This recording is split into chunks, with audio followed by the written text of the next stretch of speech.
Hey guys, welcome back to another video, and today we will be replacing my rusty old nasty shocks and replacing them with these new Skyjacker 7000 series shock absorbers. So that's the normal length of the shock, and I compressed that like 10 minutes ago and it still hasn't come back to full length. I'm pretty sure that's not supposed to be, and I think this shock is completely gone. Like, look at that, it still hasn't moved. Also, look how crusty this is. Look at that. What? Ew, gross. Alright guys, so in the box we got some Skyjacker 7000 shocks. Got some hardware, okay. We have the red boot to cover the shock. And we have the shock body. It's white. Well, I mean, that should have been obvious. Okay, so I have to put the decal on yourself because, like, on the box, it shows you that there's a decal right on the white side, but they supply you with a decal and you would just put it on yourself. Yeah, this must be the zip tie for this to work. Some more hardware. It looks like washers and maybe like a grommet of some sort. All right, that's all good. But since I have this unboxed here anyway, I'm going to go ahead and put the decal on here. Hopefully this is straight. This might be upside down, but it's okay. Boom. Alright, decal on there. We're all good because it's going to probably go like this or something like this probably. Alright, so to put this thing together, we have some pieces here. Specifically, we're going to need, I believe it's this package right here, where this is a bushing, and this is also the metal part that goes inside the bushing here. And one of the best ways to get it in is to use some Vaseline or similar lubricant to kind of just coat the outside so it slides in real good. And then ought to do that with the metal part so you don't struggle as much with the rubber grommet, I guess, part of it. So let's see, so this should now just kind of slide on in there. Okay, so that slid on in there like that, and then the next thing's going to be the metal part, so I'm gonna make sure I grease this up a little bit too. Yeah, cool, there we go. So everything is now in. Goes the white part, the rubber red grommet, and then the metal part that goes on the inside. That's where the bolt will go on the bottom part right here, like that. So after you get this in here, you're going to want to pull the shaft part pretty much all the way out so that we can put the boot on there. And so you want the shaft out like this. Yeah, so we're going to take the shaft, pull it all the way out, and you're going to take your boot, slide it all the way down here. Okay, so you kind of want to, you see the top white ring part? There's one part of the top of the rubber here that you kind of wanted to just sit on top of. It'll kind of fit in there. As you can tell, the two different sides are different. The bigger side right here is going to go over the shock body, while this part here, the smaller part, actually has some grooves in there, which will sit or seed around the edge of this white part here, if I can manage to do it. Does not, okay, there we go, like that. So now what we want to do is extend this boot down so that we can actually zip tie it with the red zip tie provided, and then we'll be good to go. It might be easier to push the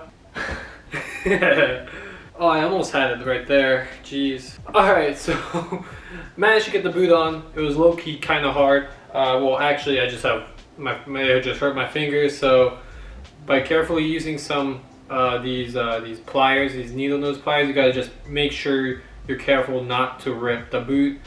It's on here. So now you're gonna take the red zip tie. You're just gonna, normal stuff, just zip tie it right around the edge right here.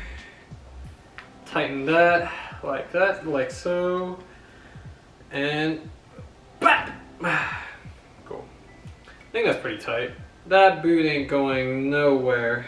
And then you're just gonna take whatever you need to cut the scissors. Scissors works fine, but these pliers actually have a nice little, and voila, this part of the assembly is finished. And just for reference, the shock will be going like this, with the tippy top of the shock being the pointy end. If you have an F350, obviously it might be different if you have a different truck, but at least for mine, this goes on the bottom, this goes on the top. So normally when you're going to do a shock replacement, you're going to want to take off the tire when you do it, and the wheel, but I don't have a 20-inch socket, so I'm just going to leave it how it is. First things first, I'm going to get this shock off. It's got a bolt with a nut on the other side. I'm not sure what the sizes are, I'll let you know in a second. So the socket size is 22 and the nut on the other side is also 22. So I'm just going to hold down the nut side, my impact gun here. Oh, that's tightened. Alright, let's go the other way.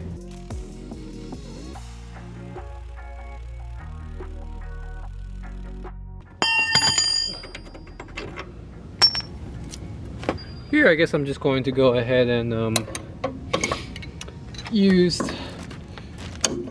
the socket and wrench that I have here and take these two off, because there's a thing at the top here, a nut on the top and a nut at the bottom here. So okay, that's spinning.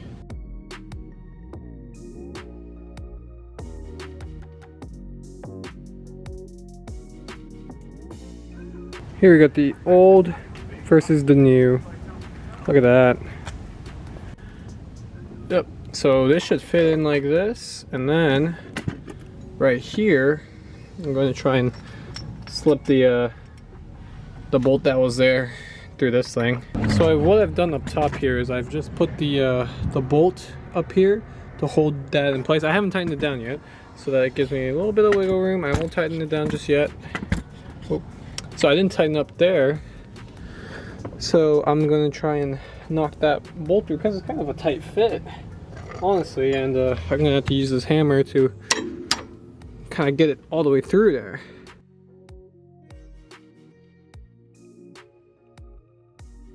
And then the bolt's going to go on that side, and then I'm going to tighten that one down first. I'm going to tighten that one down first, and then I'm going to go ahead and tighten this top one down.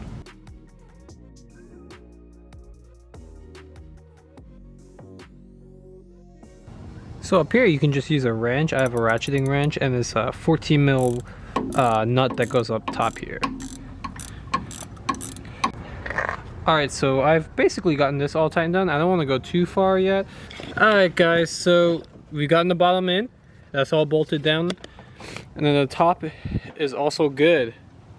So basically now you're just going to repeat the same steps on the other side.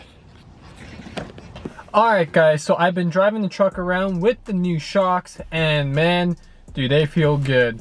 These shocks perform really, really well, because like beforehand, I was just riding purely on the coil springs, right? And basically the cab of the truck would just go up and down, you know, because there's no resistance to going up or down, right? So the Skyjacker shocks, they feel really, really good, and I'm so happy about this purchase. I do highly recommend. They are probably better than the OEM. Skyjacker offers 7,000, 8,000. I believe they also have 9,000. So there are all these models you can choose from. I'm very happy with this purchase specifically. It's made a huge difference on the ride quality, and it's going to stay there for a while.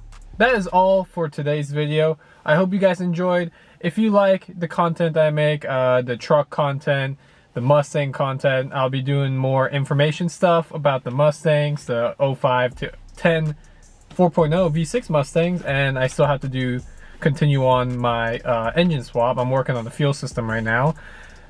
If you guys enjoyed this video, please leave a like, subscribe. I really appreciate all the people who've subscribed and commented. You guys are so great. I appreciate every one of you guys.